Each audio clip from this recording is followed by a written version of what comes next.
cartas auténticas y las cartas católicas. Tradicionalmente a Pablo se le ha considerado el autor de 13 cartas del Nuevo Testamento, pero lo que antes era indiscutible ahora parece que no lo es tanto.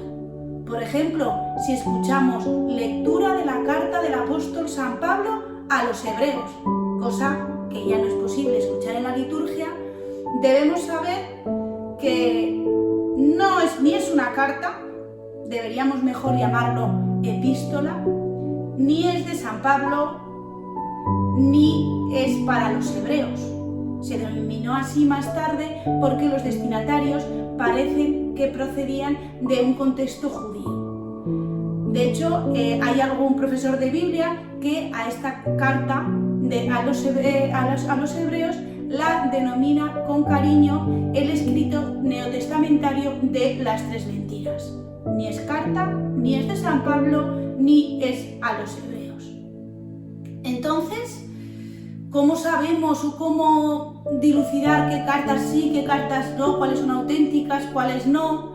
Bueno, las 7 cartas sobre las que parece que hay un consenso que sí que son del apóstol San Pablo son las siguientes. Romanos, donde expone de una manera ordenada y sistemática el núcleo de la fe. La primera y segunda carta a los Corintios, comunidad que le dio bastantes quebraderos de cabeza a nuestro amigo Pablo. La carta a los Gálatas, donde está realmente enfadado. La carta a los Filipenses, una comunidad por la que siente un gran cariño y una gran cercanía. La primera carta a los Tesalonicenses, que es el primer escrito, hemos de saber que la primera carta a los Tesalonicenses es el primer escrito del Nuevo Testamento, pues en esta carta se habla del final de los tiempos. Y por último, la última carta que los biblistas han hecho consenso, que es de las auténticas, de estas 7 cartas que podemos llamar auténticas, es la carta a Filemón, la que Pablo le ruega que acoja con bondad a uno de sus esclavos que huyó. Bueno, tenemos 7 cartas, que ya nos ha quedado un poco claro según los estudiosos que podrían ser auténticas. ¿Qué pasa con las otras 6? ¿Dónde quedan Efesios, Colosenses, la segunda carta de los Tesalonicenses, la primera y segunda carta a Timoteo, la carta a Tito? Si dudamos si son o no son de Pablo, bueno, pues algunos eruditos las llaman las cartas deuteropaulinas, que están escritas por personas influenciadas por San Pablo, pero no son realmente escritas por él. El vocabulario que se utiliza en esas cartas, los nombres que aparecen en esas cartas, incluso alguna idea nos hace sospechar que estos escritos no son realmente de San Pablo. Por otro lado, podemos encontrar una serie de cartas que son las que llamamos cartas católicas, cartas universales. ¿Por qué las llamamos así? Porque no están escritas a una persona en concreto o a una comunidad en concreto. Van dirigidas, pues, esas son cartas escritas sin un destinatario fijo, por así decirlo.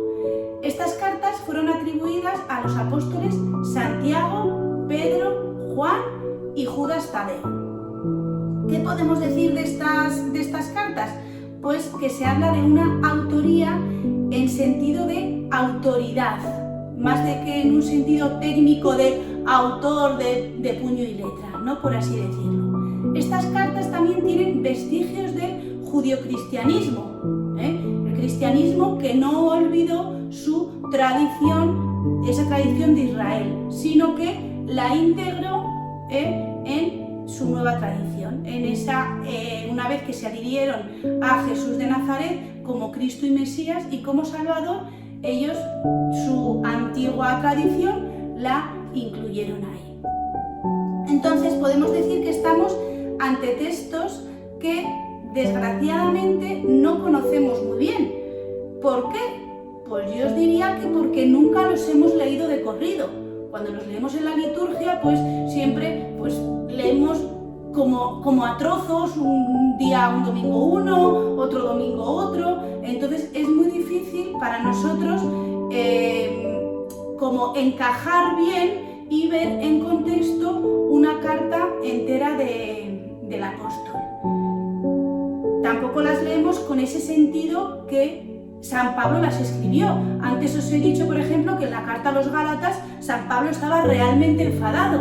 Cuando escuchamos una carta a los Gálatas, depende con quién nos la lea, pues a lo mejor nos la hace con una cara de felicidad estupenda. Entonces hay que saber el motivo de esa carta, a quién iba dirigida y cómo estaba Pablo, cuál era su misión con esa carta, para ponerla en contexto.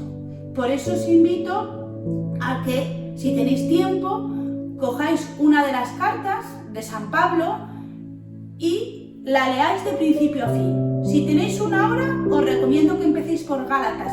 No os va a llevar más de una hora.